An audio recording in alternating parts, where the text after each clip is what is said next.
Hello, everybody. This is Sense and Sensibility by Jane Austen. Chapter 37. Mrs. Palmer was so well at the end of a fortnight that her mother felt it no longer necessary to give up the whole of her time to her, and contenting herself with visiting her once or twice a day, returned from that period to her own home and her own habits, in which she found the Miss Dashwoods very ready to reassume their former share. About the third or fourth morning after their being thus resettled in Berkeley Street, Mrs. Jennings, on returning from her ordinary visit to Mrs. Palmer, entered the drawing-room, where Elinor was sitting by herself with an air of such hurrying importance as prepared her to hear something wonderful, and giving her time only to form that idea, began directly to justify it by saying, "Lord, my dear Miss Dashwood, have you heard the news?" "No, ma'am. What is it?" "Something so strange, but you shall hear it all. When I got to Mr. Palmer's, I found Charlotte quite in a fuss about the child. She was sure it was very ill. It cried and fretted and was all over pimples. So I looked at it directly, and, 'Lord, my dear,' says I, 'it's nothing in the world but the red gum.' And nurse said just the same. But Charlotte, she would not be satisfied, so Mr. Donovan was sent for. And luckily he happened to be just come in from Harley Street, so he stepped over directly, and as soon as ever he saw the child, he said just as we did, that it was nothing in the world but the red gum, and then Charlotte was easy. And so, just as he was going away again, it came into my head. I'm sure I do not know how I happened to think of it, but it came into my head to ask him if there was any news. So upon that he smirked and simpered and looked grave, and seemed to know something or other, and at last he said, in a whisper, 'For fear any unpleasant report should reach the young ladies under your care as to their sister's indisposition, I think it advisable to say that I believe there's no great reason for alarm. I hope Mrs. Dashwood will do very well.' 'What? Is Fanny ill?' 'That is exactly what I said, my dear. 'Lord,' says I, 'is Mrs. Dashwood ill?' So then it all came out, and the long and short of the matter, by all I can learn, seems to be this. Mr. Edward Ferrars, the very young man I used to joke with you about, but however, as it turns out, I'm monstrous glad there never was anything in it. Mr. Edward Ferrars, it seems, has been engaged above this 12-month to my cousin Lucy. There's for you, my dear, and not a creature knowing a syllable of the matter except Nancy. Could you have believed such a thing possible? There's no great wonder in their liking one another, but that matters should be brought forward between them and nobody suspect it. That is strange. I never happened to see them together, or I am sure I should have found it out directly. Well, and so this was kept a great secret for fear of Mrs. Ferrars, and neither she nor your brother or sister suspected a word of the matter till this very morning. Poor Nancy, who, you know, is a well-meaning creature, but no conjurer, popped it all out. 'Lord,' thinks she to herself, 'they're all so fond of Lucy, to be sure they'll make no difficulty about it.' And so away she went to your sister, who was sitting all alone at her carpet-work, little suspecting what was to come, for she had just been saying to your brother only 5 minutes before that she thought to make a match between Edward and some lord's daughter or other, I forget who. So you may think what a blow it was to all her vanity and pride. She fell into a violent hysterics immediately, with such screams as reached your brother's ears, as he was sitting in his own dressing-room downstairs, thinking about writing a letter to his steward in the country. So up he flew directly, and a terrible scene took place, for Lucy was come to them by that time, little dreaming what was going on. Oh, poor soul, I pity her. And I must say I think she was used very hardly, for your sister scolded like any fury, and soon drove her into a fainting fit. Nancy, she fell upon her knees and cried bitterly, and your brother, he walked about the room and said he did not know what to do. Mrs. Dashwood declared they should not stay a minute longer in the house, and your brother was forced to go down upon his knees too. to persuade her to let them stay till they had packed up their clothes. Then she fell into hysterics again, and he was so frightened that he would send for Mr. Donovan, and Mr. Donovan found the house in all this uproar. The carriage was at the door ready to take my poor cousins away, and they were just stepping in as he came off. Poor Lucy, in such a condition, he says, she could hardly walk. And Nancy, well, she was almost as bad. I declare I have no patience with your sister, and I hope with all my heart it will be a match in spite of her. Lord, what a taking poor Mr. Edward will be in when he hears of it. To have his love used so scornfully, for they say he is monstrous fond of her as well, he may. I should not wonder if he was to be in the greatest of passion, and Mr. Donovan thinks the same. He and I had a great deal of talk about it, and the best of all is that he has gone back to Harley Street, that he may be within call when Mrs. Ferrars is told of it, for she was sent for as soon as ever my cousins left the house, for your sister was sure she would be in hysterics too, and so she may, for what I care.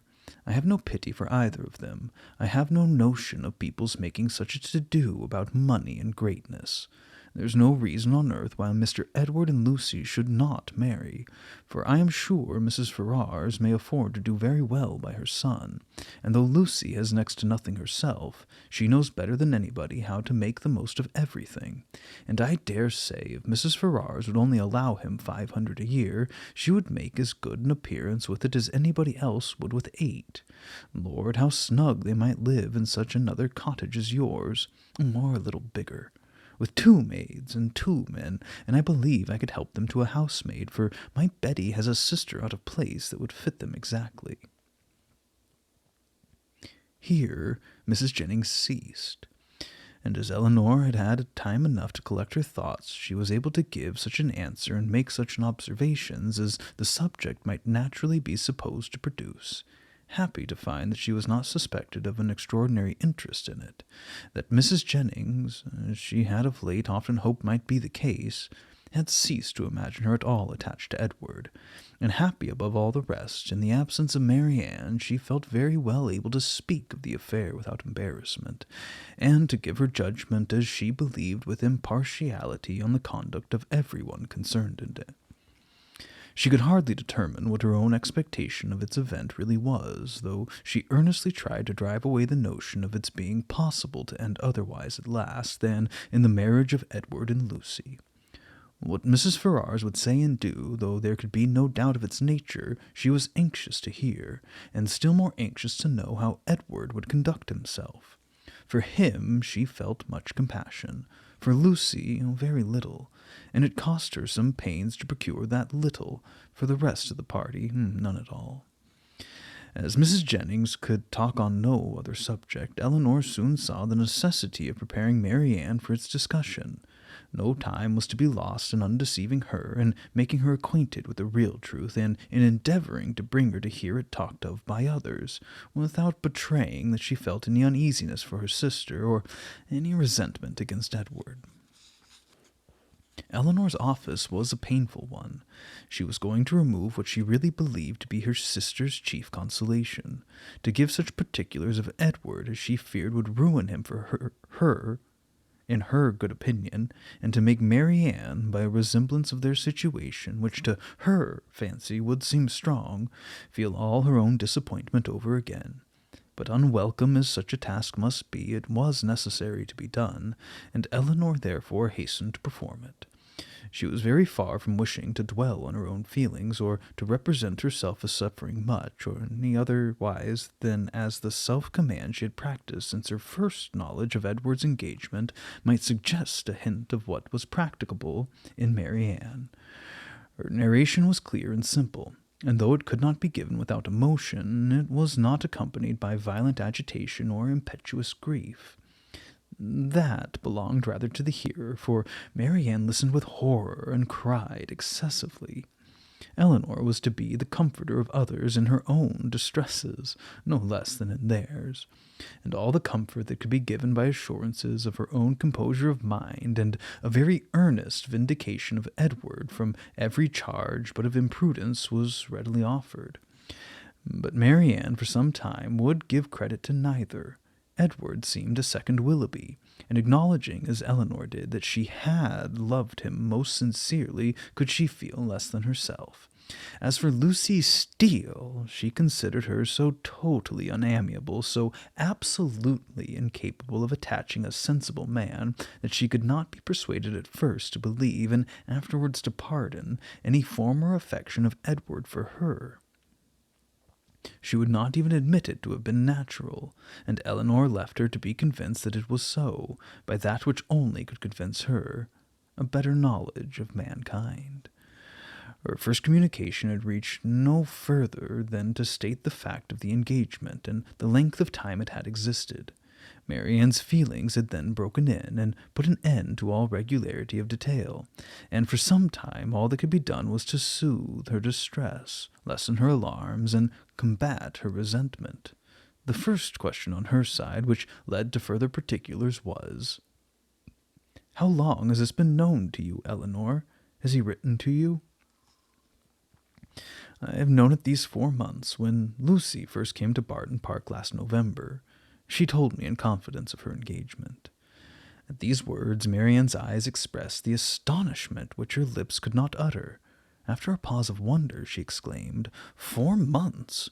Have you known of this 4 months?" Eleanor confirmed it. "What, while attending me in all my misery, has this been on your heart? And I have reproached you for being happy. It was not fit that you should then know how much I was the reverse." "4 months!" cried Marianne again, "so calm, so cheerful. How have you been supported?" "By feeling that I was doing my duty. My promise to Lucy obliged me to be secret. I owed it to her, therefore, to avoid giving any hint of the truth. I owed it to my family and friends not to create in them a solicitude about me, which it could not be in my power to satisfy." Marianne seemed much struck. "I have very often wished to undeceive yourself and my mother," added Eleanor, "and once or twice I have attempted it, but without betraying my trust I could never have convinced you." 4 months! And yet you loved him." "Yes, but I did not love only him, and while the comfort of others was dear to me, I was glad to spare them from knowing how much I felt. Now I can think and speak of it with little emotion. I would not have you suffer on my account, for I assure you I am no longer suffer materially myself. I have many things to support me. I am not conscious of having provoked the disappointment by any imprudence of my own, and I have borne it as much as possible without spreading it further. I acquit Edward of all essential misconduct. I wish him very happy, and I am so sure of his always doing his duty that, though he may harbor some regret, in the end he must become so. Lucy does not want sense, and that is the foundation on which everything good may be built. And after all, Marianne, after all that is bewitching in the idea of a single and constant attachment, and all that can be said of one's happiness depending entirely on any particular person, it is not meant, it is not fit, it is not possible that it should be so. Edward will marry Lucy. He will marry a woman superior in person and understanding to half her sex, and time and habit will teach him to forget that he ever thought anything superior to her. "If such is your way of thinking," said Marianne, "if the loss of what is most valued is so easily to be made up by something else, your resolution, your self-command are perhaps a little less to be wondered at. They are brought more within my comprehension. I understand you. You do not suppose that I have ever felt much. For 4 months, Marianne, I've had all this hanging on my mind, without being at liberty to speak of it to a single creature, knowing that it would make you and my mother most unhappy whenever it were explained to you, yet unable to prepare you for it in the least. It was told me, it was in a manner forced on me by the very person herself whose prior engagement ruined all my prospects, and told me, as I thought, with triumph. This person's suspicions, therefore, I've had to oppose by endeavoring to appear indifferent where I have been most deeply interested, and it has not been only once. I've had her hopes and exultation to listen to again and again. I have known myself to be divided from Edward forever without hearing one circumstance that could make me less desire the connection. Nothing has proved him unworthy, nor has anything declared him indifferent to me. I've had to contend against the unkindness of his sister and the insolence of his mother, and have suffered the punishment of an attachment without enjoying its advantages. And all this has been going on at a time when, as you well know, it has been my only unhappiness. If you can think me capable of ever feeling, surely you may suppose that I have suffered now. The composure of mind with which I have brought myself at present to consider the matter, the consolation that I have been willing to admit, have been the effect of constant and painful exertion. They did not spring up of themselves. They did not occur to relieve my spirits at first. No, Marianne. Then, if I had not been bound to silence, perhaps nothing could have kept me entirely, not even what I owed my dearest friends, from openly showing that I was very unhappy. Marianne was quite subdued. "Oh, Eleanor," she cried, "you've made me hate myself forever. How barbarous have I been to you, you who have been my only comfort, who have borne with me in all my misery, who have seemed to be only suffering for me. Is this my gratitude? Is this the only return I can make you? Because your merit cries out upon myself. I've been trying to do it away." The tenderest caresses followed this confession. In such a frame of mind as she was now in, Eleanor had no difficulty in obtaining from her whatever promise she required, and at her request Marianne engaged never to speak of the affair to anyone with the least appearance of bitterness, to meet Lucy without betraying the smallest increase of dislike to her, and even to see Edward himself, if chance should bring them together, without any diminution of her usual cordiality. These were great concessions, but where Marianne felt that she had injured, no reparation could be too much for her to make. She performed her promise of being discreet to admiration. She attended to all that Mrs. Jennings had to say upon the subject with an unchanging complexion, dissented from her in nothing, and was heard 3 times to say, "Yes, ma'am." She listened to her praise of Lucy with only moving from one chair to another, and when Mrs. Jennings talked of Edward's affection, it cost her only a spasm in her throat. Such advances towards heroism in her sister made Eleanor feel equal to anything herself. The next morning brought a further trial of it, in a visit from their brother, who came with the most serious aspect to talk over the dreadful affair and bring them news of his wife. "You have heard, I suppose," said he with great solemnity, as soon as he was seated, "of the very shocking discovery that took place under our roof yesterday." They all looked their assent. It seemed too awful a moment for speech. "Your sister," he continued, "has suffered dreadfully. Mrs. Ferrars, too. In short, it's been a scene of such complicated distress, but I will hope that the storm may be weathered without our being, any of us, quite overcome. Poor Fanny, she was in hysterics all yesterday, but I would not alarm you too much. Donovan says there's nothing materially to be apprehended. Her constitution is a good one, and her resolution equal to anything. She's borne it all with the fortitude of an angel. She says she never shall think well of anybody again, and one cannot wonder at it after being so deceived. Meeting with such ingratitude, where so much kindness had been shown, so much confidence had been placed, it was quite out of the benevolence of her heart that she had asked these young women to her house, merely because she thought they deserved some attention, were harmless, well-behaved girls, and would be pleasant companions. For otherwise we both wished very much to have invited you and Marianne to be with us, while your kind friend there was attending her daughter. And now, to be so rewarded, I wish with all my heart, says poor Fanny in her affectionate way, that we had asked your sisters instead of them." Here he stopped to be thanked. Which being done, he went on. "What poor Mrs. Ferrars suffered when first Fanny broke it to her is not to be described. While she was with the truest affection, had been planning a most eligible connection for him, was it to be supposed that he could be, all the time, secretly engaged to another person? Such a suspicion could never have entered her head. If she suspected any prepossession elsewhere, it could not be in that quarter. There, to be sure, said she, I might have thought myself safe. She was quite in agony. We consulted together, however, as to what should be done, and at last she determined to send for Edward. He came, but I am sorry to relate what ensued. All that Mrs. Ferrars could say to make him put an end to the engagement, assisted too, as you may well suppose, by my arguments, and Fanny's entreaties, was of no avail. Duty, affection, everything was disregarded. I never thought Edward so stubborn, so unfeeling before.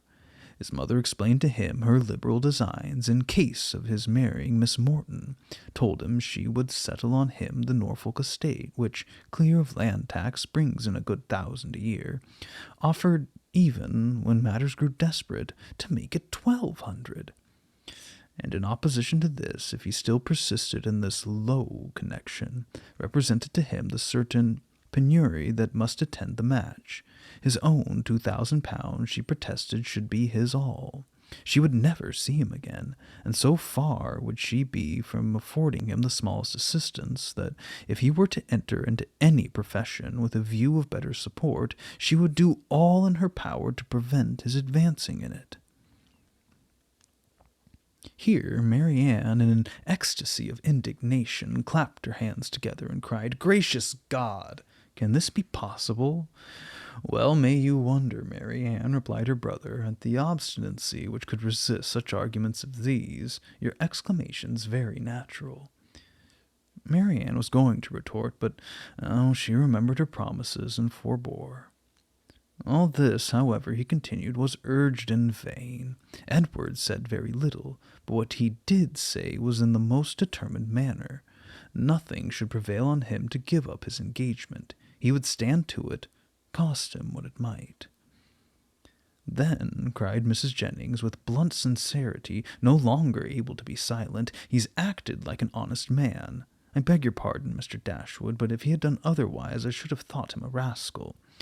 I have some little concern in the business, as well as yourself, for Lucy Steele is my cousin, and I believe there's not a better kind of girl in the world, nor anyone who deserves a good husband." John Dashwood was greatly astonished, but his nature was calm, not open to provocation, and he never wished to offend anybody, especially anybody of good fortune. He therefore replied without any resentment, "I would by no means speak disrespectfully of any relation of yours, madam. Miss Lucy Steele is, I dare say, a very deserving young woman, but in the present case, the connection must be impossible, and to have entered into a secret engagement with a young man under her uncle's care, the son of a woman especially of such very large fortune as Mrs. Ferrars, is perhaps altogether a little extraordinary. In short, I do not mean to reflect upon the behavior of any person whom you have a regard for, Mrs. Jennings. We all wish her extremely happy, and Mrs. Ferrars's conduct throughout the whole has been such as every conscientious good mother in like circumstances would adopt. It's been dignified and liberal. Edward has drawn his own lot, and I fear it will be a bad one." Mary Ann sighed out her similar apprehension, and Eleanor's heart wrung for the feelings of Edward, while braving his mother's threats for a woman who could not reward him. "Well, sir," said Mrs. Jennings, "how did it end?" "I'm sorry to say, ma'am, in a most unhappy rupture. Edward is dismissed for ever from his mother's notice. He left her house yesterday, but where he has gone, and whether he's still in town, I do not know, for we, of course, can make no inquiry. Poor young man, what's to become of him? What indeed, ma'am? It is a melancholy consideration, born to the prospect of such affluence. I cannot conceive a situation more deplorable. The interest of £2,000. How can a man live on it? And when to that is added the recollection that he might, but for his own folly, within 3 months have been in the receipt of 2,500 a year, for Miss Morton has £30,000. I cannot picture to myself a more wretched condition. We all must feel for him, and the more so because it is totally out of our power to assist him. Poor young man," cried Mrs. Jennings, "I'm sure he should be very welcome to bed and board at my house, and so I would tell him, if I could see him. It is not fit that he should be living about at his own charge now, at lodgings and taverns." Eleanor's heart thanked her for such kindness towards Edward, though she could not forbear smiling at the form of it. If he would only have done as well by himself, said John Dashwood, as all his friends were disposed to do by him, he might now have been in his proper situation, and would have wanted for nothing. But as it is, it must be out of anybody's power to assist him, and there is one thing more preparing against him, which must be worse than all. His mother is determined, with a very natural kind of spirit, to settle that estate upon Robert immediately, which might have been Edward's on proper conditions. I left her this morning with her lawyer, talking over the business. Well, said Mrs. Jennings, that is her revenge. Everybody has a way of their own, but I don't think mine would be to make one son independent because another had plagued me. Marianne got up and walked about the room. Can anything be more galling to the spirit of a man, continued John, than to see his younger brother in possession of an estate which might have been his own? Oh, poor Edward, I feel for him sincerely. A few minutes more spent in the same kind of effusion concluded his visit, and with repeated assurances to his sister that he really believed there was no material danger to Fanny's indisposition, and that they need not therefore be very uneasy about it, he went away, leaving the three ladies unanimous in their sentiments on the present occasion, as far at least as it regarded Mrs. Ferrars's conduct, the Dashwoods, and Edward's. Marianne's indignation burst forth as soon as he quitted the room, and as her vehemence made reserve impossible in Elinor, and unnecessary in Mrs. Jennings, they all joined in a very spirited critique upon the party.